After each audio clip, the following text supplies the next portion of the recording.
professeur nous avait tous réunis pour faire le plus grand coup jamais orchestré dans la guindaille. Le TD-Péquet de Maurice accrocha à grands pas, et un vol dans les caisses du cercle avait laissé un trou de 2000 €. Il ne pouvait donc s'offrir les 70 litres de Péquet nécessaires pour le TD. Le professeur a donc pris la décision de voler celui de Lisible. Mon choix s'est porté sur Lisible, car c'est le cercle qui sentira le moins le vol de Péquet. Car c'est le cercle qui a le moins soif.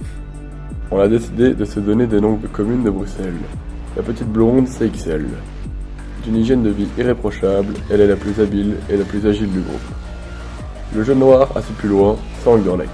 Il ne parle pas souvent, mais ça travaille pas mal là-dedans.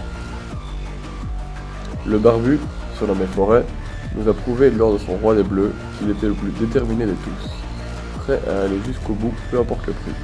La cobelette des deux garçons est vert, a un caractère bien trempé qui la rend plus menaçante et tenace que tous les autres réunis. Et puis, il y a moi, Jette.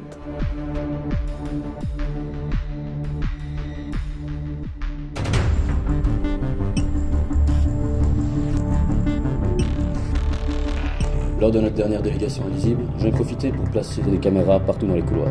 Lors du braquage, je serai dans un petit appartement près de l'école pour vérifier les allées et venues des élèves dans les couloirs. Si un seul approche du foyer, je vous préviendrai directement. Un de vous devra sortir pour laisser le temps aux autres de finir le braquage.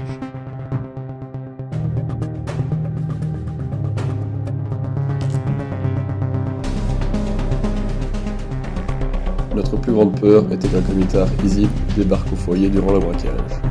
Nous devions être le plus discret et le plus silencieux possible.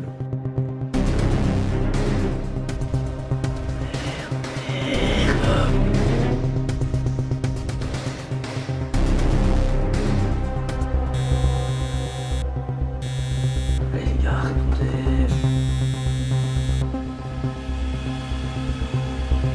Il y a un vrai qui arrive là, il faut faire diversion, dépêchez-vous.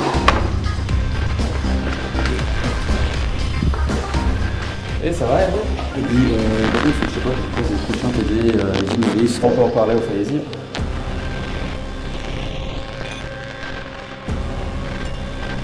Attends, j'en ai une. Non, c'est ça, tout ce qu'on parlait, c'est des Teta, c'est vraiment une petite frappe.